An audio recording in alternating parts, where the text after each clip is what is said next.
आता पूर्वी महाराष्ट्रात भाजप शिवसेना होतं, आता भाजप शिवसेनेचे 2 गट झाले, NCPचे 2 गट झाले. त्याच्यामध्ये अतिच जागांसाठी भाजपला जास्त जागा लढवायच्यात लोकसभेला. शिंदेकडे जे शिवसेना सिम्बॉल नाव आलं आहे त्यांची देखील मागणी असणार आहे. अजित पवारांची जागांची मागणी असणार आहे. तुम्ही म्हणतात की तुम्ही या युतीमध्ये सगळ्यात पहिले आला होतात, पण हे सगळे नवीन आल्यामुळे आता तुम्ही थोडेसे मागे पडलात असं तुम्हाला वाटत नाही का?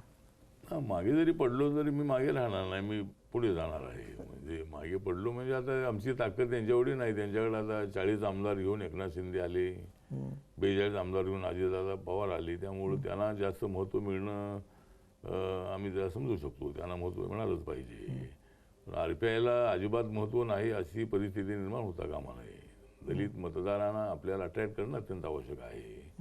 काँग्रेस पक्ष जो आहे हा हे विरोधक जे आहेत ते आमच्या मतदारांना मिसगाईड करत आहेत. हे मोदी सरकार जे आहे ते संविधान बदलणार आहे अशा पद्धतीच्या अफवा पसरवल्या जात आहेत. पण मी त्यांना सांगितलं की ज्या नरेंद्र मोदी यांनी नवीन संसद भवनाला संविधान सदन हे नाव दिलेलं आहे, ज्या नरेंद्र मोदी यांनी 26 नोव्हेंबर हा दिवस जो आहे बाबासाहेबांनी संविधानचा ड्राफ्ट राजेंद्र प्रसाद आणि पंडित जवाहरलाल नेहरू यांना जो सोपवलेला होता तो दिवस आहे, तो साऱ्या देशामध्ये पाळला जातो तो नरेंद्र मोदींच्यामुळं. इथे हिंदू मिलचं जे काम चाललेलं आहे ते नरेंद्र मोदींच्यामुळं. 26 अलीपूर रोडला नवीन स्मारक झालं ते नरेंद्र मोदींच्यामुळं. जे डॉक्टर आंबेडकर फाउंडेशन होतं त्या ठिकाणी जनपद रोडला भव्य असं आंबेडकर इंटरनॅशनल सेंटर झालेलं आहे ते नरेंद्र मोदींच्यामुळं.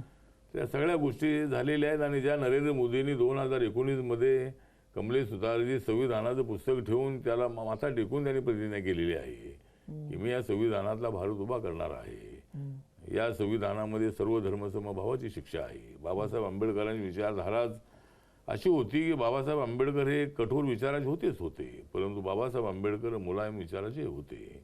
बाबासाहेब आंबेडकर हे शांतीच्या दिशेने जाणारे होते म्हणून त्यांनी बुद्ध धम्म स्वीकारलेला होता.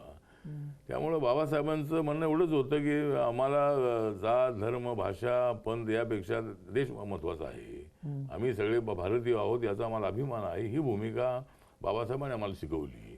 आमच्यावर अत्याचार झाले तरी आम्ही अत्याचार बसूनही आम्ही मेन स्ट्रीममध्ये आम्ही आलेलो आहोत.